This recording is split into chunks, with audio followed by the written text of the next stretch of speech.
Hey there, welcome back to another video. So in this video, we're going to be creating a Pokemon themed memory game. So it's a matching card game. And I decided to go with a Pokemon theme for this matching game because, it's visually appealing and it's using assets that we're familiar with. So it'd be more fun than using simple text or random images from the internet. So the way this game works is, if I click refresh, you can see you get a brief moment to see the cards. So let's do it again. There you go. And you can start guessing. So if I click one card and another, there's going to be that brief second so that you can see the cards you chose. And if you get it wrong, the error count goes up. But if I get it right, the cards stay. So the goal of this game is to match as many cards as possible while getting the fewest number of errors. So you can keep playing like this. And yeah. There you go. And I will have the repo link down below with all the assets. And I suggest you download that and continue following along with the rest of this tutorial.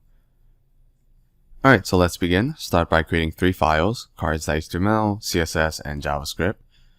And if you go into the folder with our files, you can see these will be the images that we will be using.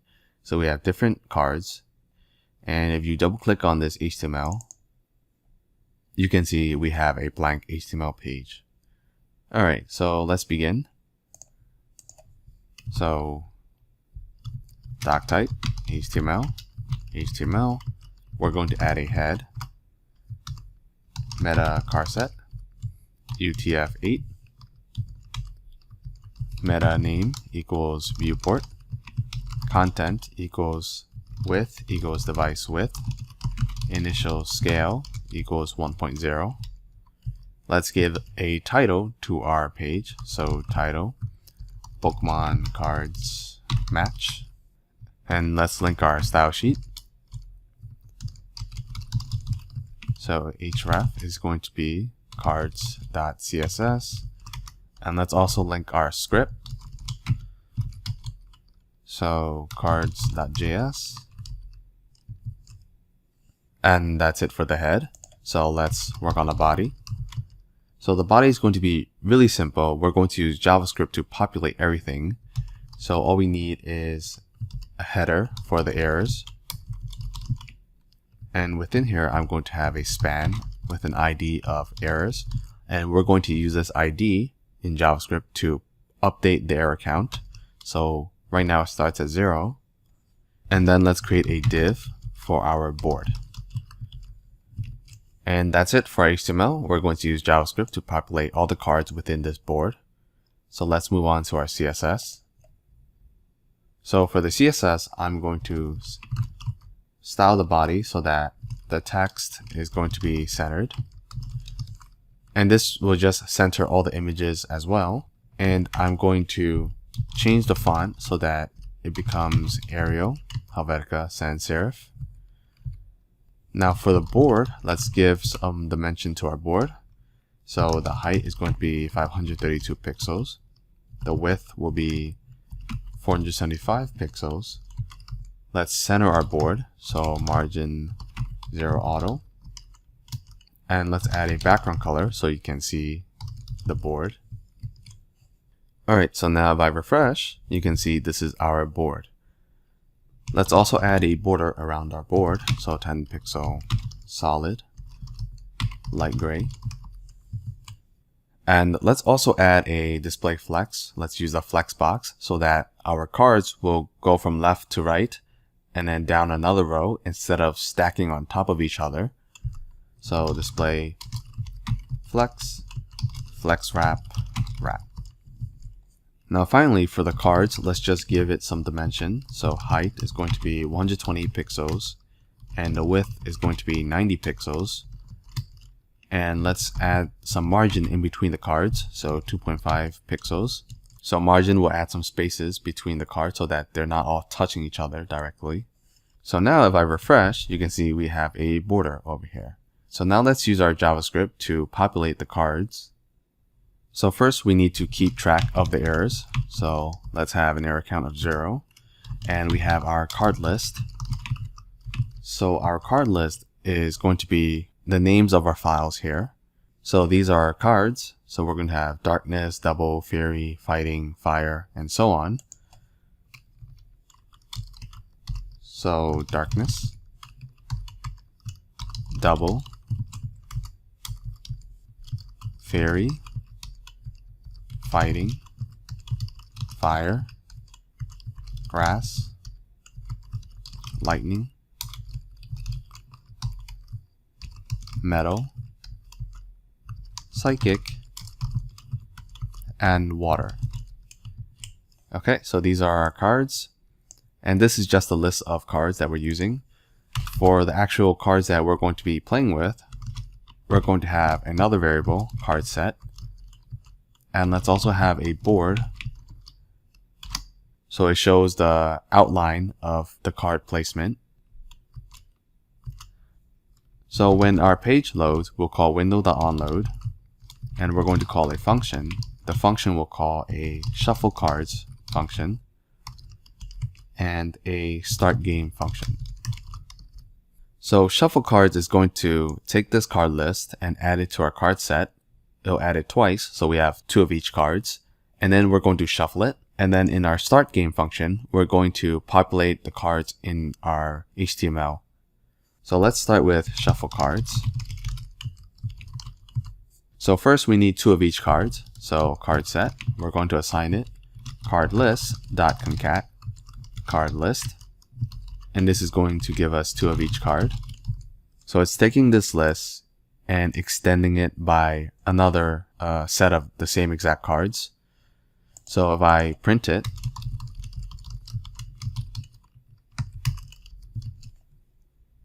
and we go to our HTML, let's inspect. In our console, start game is not defined. Don't worry about that for now. That's just because we didn't define the function yet. But if we look at array, you can see darkness, double, fury, fighting, fire, and so on up to number 10, and you see the repeat in the same order. So darkness, double, fury, fighting. So we're going to scramble the cards. So here, let's shuffle the cards. So for let I equals 0, I less than card set dot length, I plus plus. Let j is going to be a random index. So math.floor of math.random times card set dot length. So the way this works is math.random is going to give a number between 0 and 1, but not including 1. So it's going to be a decimal place number. And we're going to multiply it by the length of the cards. So how many cards you have. So it's going to be 20. So it'll be from 0 to 20, but not including 20. And we need to do a math.floor so we can get rid of the decimal places so that it is an integer. Now let's swap. So here we're going to do let temp is equal to card set of I. Card set of I is equal to card set of j. And card set of j is equal to temp. And then afterwards, let's print the card set after we swapped. Let's also define our function for start game. So function start game. Alright, so if you refresh and right click inspect and go to console, you can see we have 2 arrays. The first one represents the original, where you have 2 of each cards in the same order. So darkness, double, fury, fighting, darkness, double, fury, fighting. And the second array is after we shuffled it. So you can see that the ordering is scrambled. So now we can start setting up our game.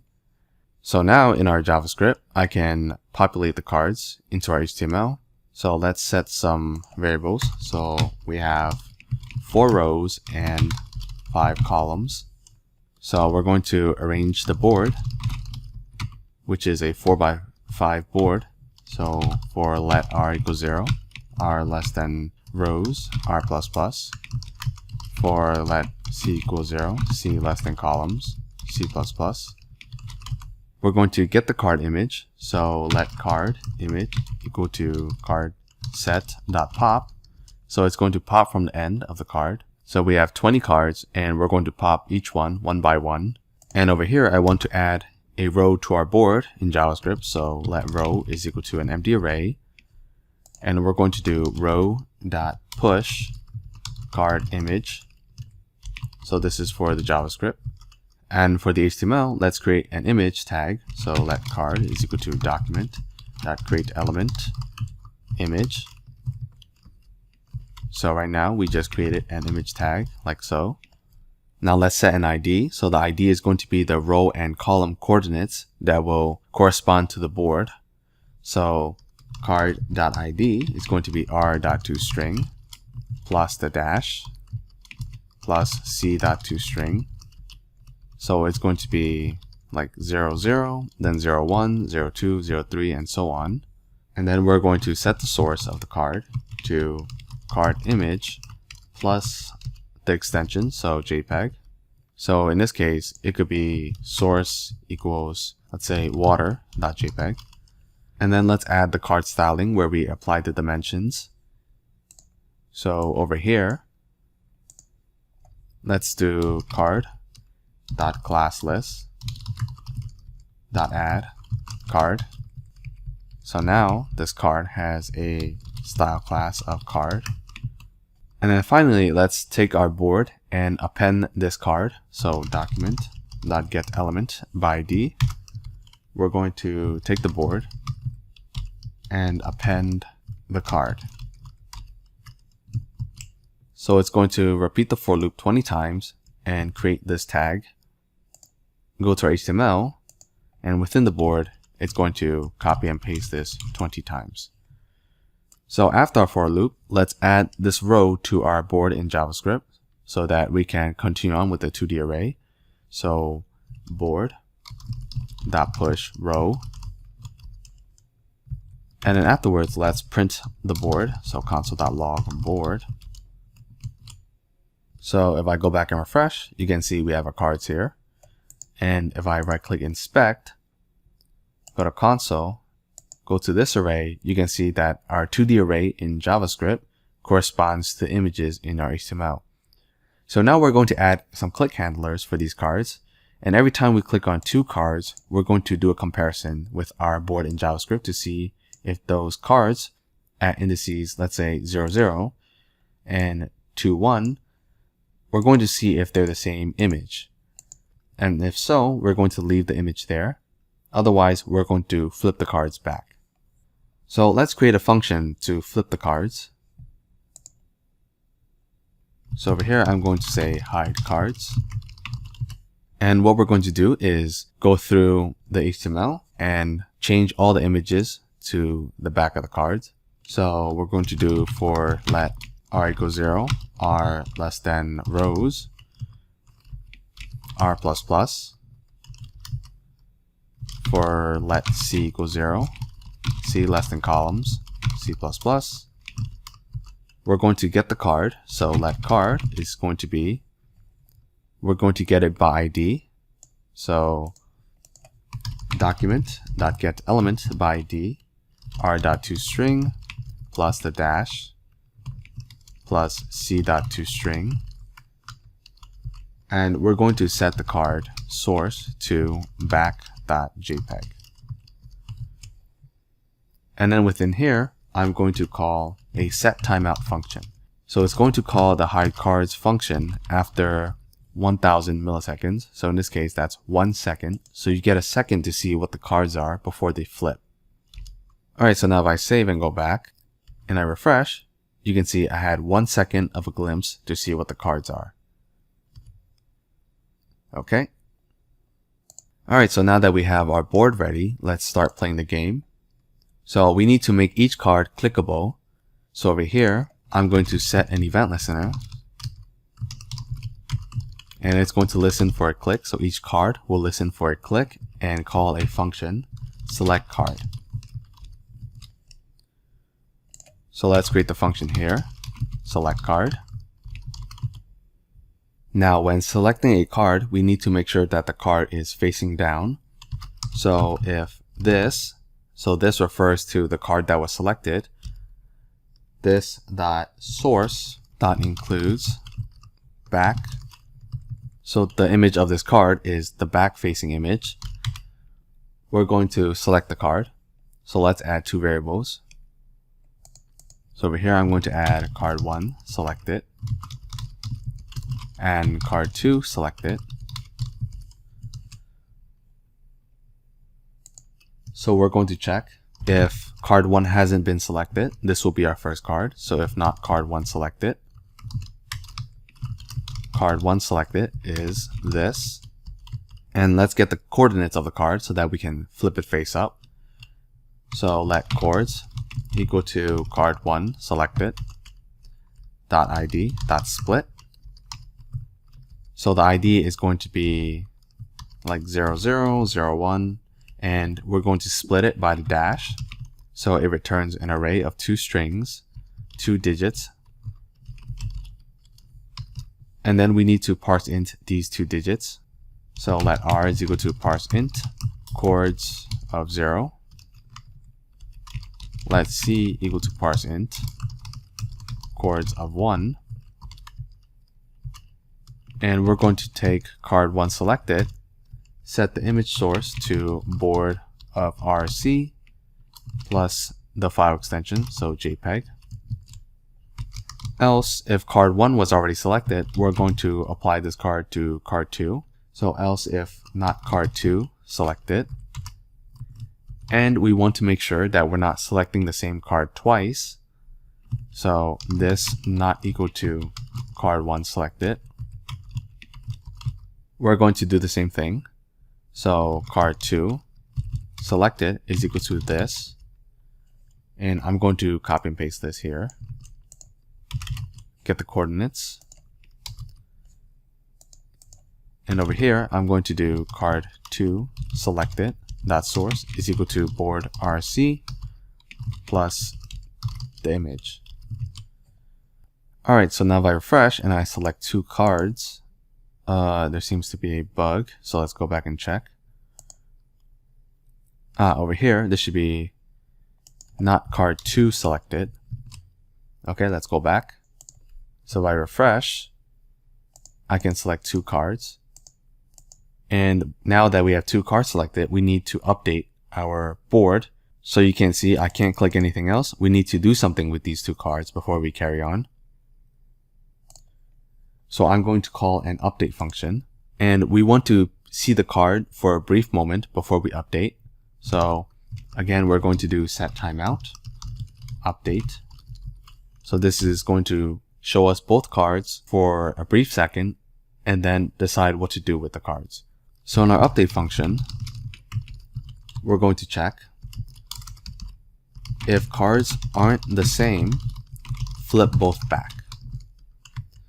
So if card1 selected dot source is not equal to card2 selected dot source,